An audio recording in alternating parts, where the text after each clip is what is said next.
के कुछ ना कुछ द्रव्यमान m है, उन पर कुछ आवेश भी दे दिया मैंने q और q। उस सिचुएशन के आधार पर मुझे ये बताना है उनमें कि उनके q बाय m का अनुपात क्या होगा। वो q बाय m अनुपात किस प्रकार से लेंगे अपन कि सब मैंने क्वेश्चन सुनना। दो द्रव्यमान कितने हैं जिनका द्रव्यमान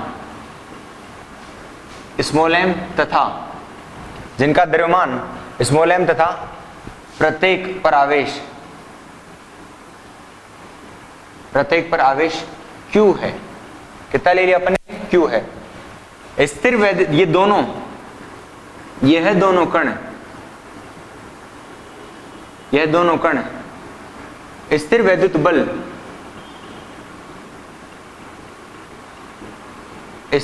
बल तथा गुरुत्वाकर्षण बल के कारण साम्य अवस्था में है। किसमें? साम्य अवस्था में है। एक तो कौन सा बल लिया मैंने? स्थिर वैद्युत बल जो अपन पढ़ रहे हैं, और एक गुरुत्वाकर्षण बल जो अपन ने 11वीं में पढ़ा है। 11वीं में क्या पढ़ा है अपन ने कि गुरुत्वाकर्षण क्या होगा कि किन्हीं भी दो वस्तुओं के मध्य लगने वाला परस्पर आकर्षण का बल क्या कहलाता है? गुरुत्वाकर्षण बल कहलाता है। उसके लिए अपन को देखना है कि तो स्थिर वैद्युत बल और गुरुत्वाकर्षण बल के कारण वो दोनों क्या है? साम्य अवस्था में। मतलब जहां पर दोनों कण रखे हैं वहीं पर रखे हैं, वो हिल ही नहीं रहे, तो साम्य अवस्था आ गई वहां पर। तो दोनों कण स्थिर वैद्युत और गुरुत्वाकर्षण बल के कारण साम्य अवस्था में है। तब Q बटा M का अनुपात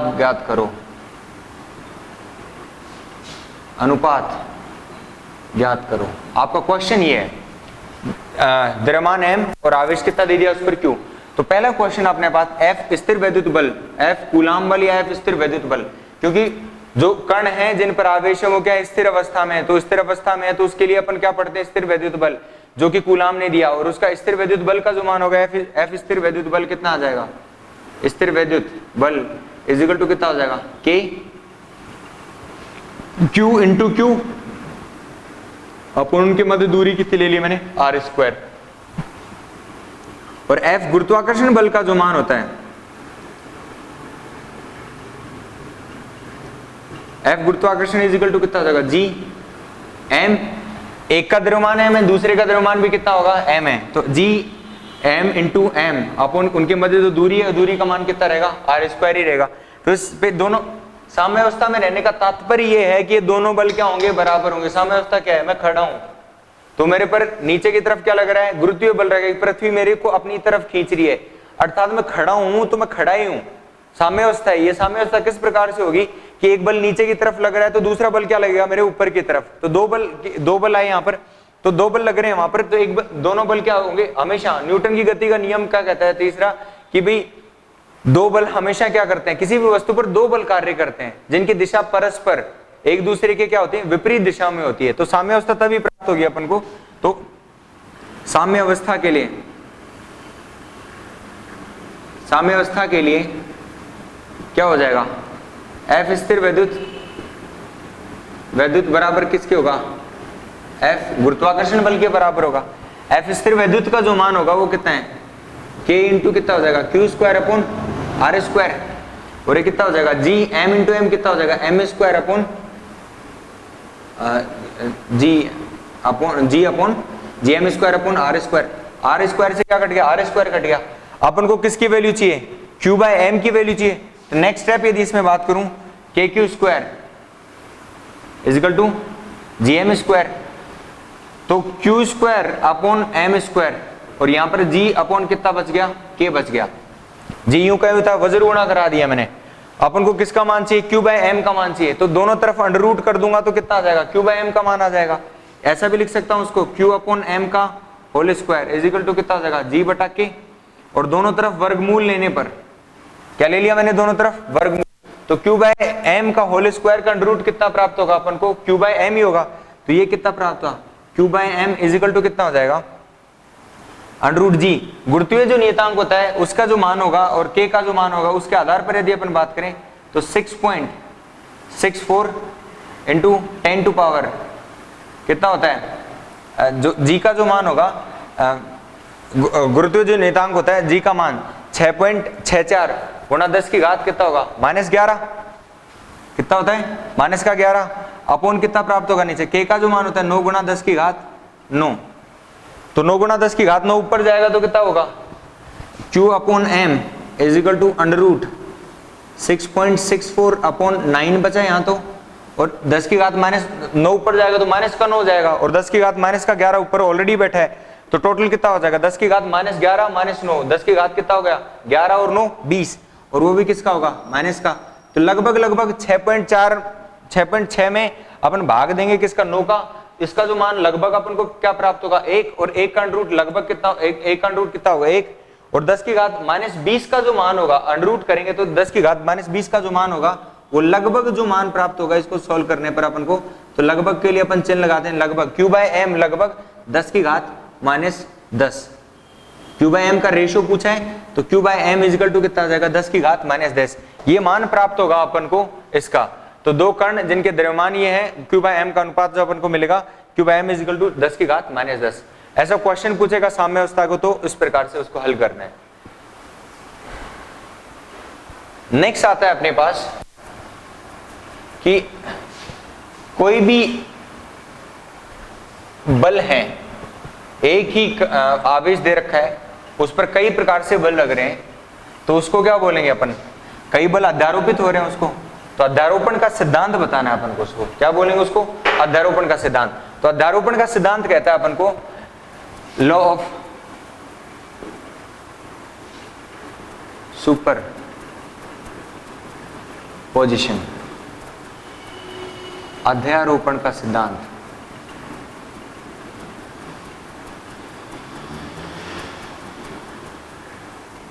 अध्यारोपण का सिद्धांत, तो इसमें यदि अपन बात करें अध्यारोपण के सिद्धांत में कि दो आवेश दे रखे हैं आपको, परस्पर कहीं भी रखे हैं, ठीक है, तो मैंने लिया कि निर्देशांक ज्यामिति ले ली मैंने, निर्देशांक ज्यामिति मतलब ये तो क्या ले लिया मैंने, एक्स एक्सिस, एक एक्स निर्देश तंत्र है और ये क्या है वाई, एक्स निर्देश तंत्र, और ये क्या ले लिया वाई निर्देश तंत्र। यहाँ पर एक मैंने आवेश लिया वो कितना है Q0, इसकी केंद्र से जो दूरी ली मैंने स्थिति सदिश लिया, ये कितना ले लिया मैंने R0 सदिश, एक है यहाँ पर Q1 और इधर कितना ले लिया मैंने इस पे, दूसरा ले लिया मैंने इस पे Q2, इसका जो निर्देशांक होगा वो ले लिया मैंने R1 सदिश, और इसका जो निर्देशांक लिया मैंने वो कितना ले लिया R2 सदिश। तो R0 सदिश कोमा R1 सदिश तथा R2 सदिश क्रमशः Q0 coma Q1 coma Q2 के स्थिति सदिश हैं, जो दूरी है वो क्या सदिश के रूप में प्रदर्शित करी हुई है, तो R0 R1 और R2 ये क्या है स्थिति सदिश हैं, ठीक है। अब मैंने यहां पर पूछ रहा हूं कि Q0 पर लगने वाला कुल स्थिर वैद्युत बल, Q0 पर लगने वाला कुल स्थिर वैद्युत बल, तो Q1 जो लगाएगा इस पर लगाएगा, और हमेशा जो बल लगता है उनको जोड़ने वाली रेखा के अनुदिश लगेगा, क्योंकि धनात्मक प्रकृति का है, तो एक बल तो कहां लग गया 1 के कारण लगा F1, तो F1 लगा लिया मैंने इधर, जबकि इस पर जो दूसरा बल लगेगा वो कहां लगेगा F2, किस दिशा में लगेगा इस दिशा में लगेगा अपने पास, तो F1 और F2 दो बल लग रहे हैं अपने यहाँ पर जो भी, तो परंतु यहाँ पर निर्देशांक ज्यामिति से क्या, आप निर्देशांक ज्यामिति के अनुसार अपन स्थिति सदिश ले रहे हैं, तो इन दोनों के मध्य जो दूरी ली मैंने वो कितना ले लिया R0 1, और ये कितना ले लिया R0 2 सदिश।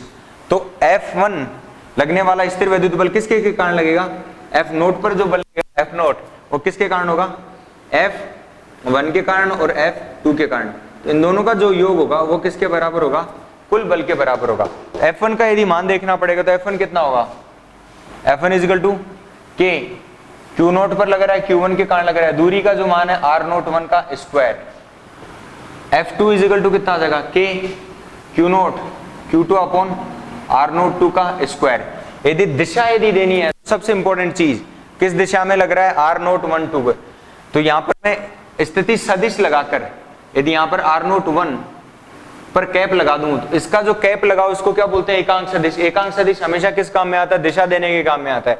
तो यहाँ पर ये लगाया मैंने, तो यहाँ पर क्या प्रदर्शित कर सकता हूं मैं, सदिश का चिन्ह, क्योंकि किसी भी मान में एक का गुणा या भाग देने पर उसके मान में कोई परिवर्तन नहीं होता। इसी प्रकार से आर नोट 2 पे कैप लगाएंगे तो यहाँ पर क्या दे सकते हैं, सदिश दे सकते हैं। ठीक है, तो F1 को क्या लिख सकते हैं अपन, ये तो सदिश रूप में लिख सकते हैं। और आगे इनको जोड़कर अपन, क्योंकि जितने भी बल लगेंगे सदिश का जो त्रिभुज योग नियम है, त्रिभुज योग नियम के अनुसार अपन इसको क्या कर सकते हैं, सॉल्व कर सकते हैं। तो बेसिक आइडिया जो मेरा ये बताया इसका ये है कि किसी भी निर्देशांक तंत्र में या कहीं भी कोई भी 2 या 4 5 या n आवेश रखें, किसी भी एक आवेश पर अपन को कुल बल निकालना पड़ेगा। तो उसके लिए अपन सब के कारण लगने वाले बल का कौन सा लेंगे, सदिश योग। चूंकि F क्या है, बल एक सदिश राशि है, बल एक सदिश राशि है, इस कारण से अपन क्या करेंगे, ये वाला मान लेंगे। ठीक है, तो क्वेश्चन देखते हैं इसका। पहला क्वेश्चन,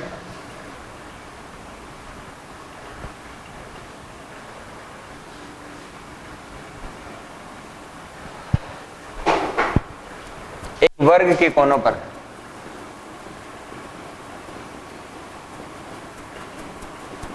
पर चार कैपिटल Q आवेश रखे हैं,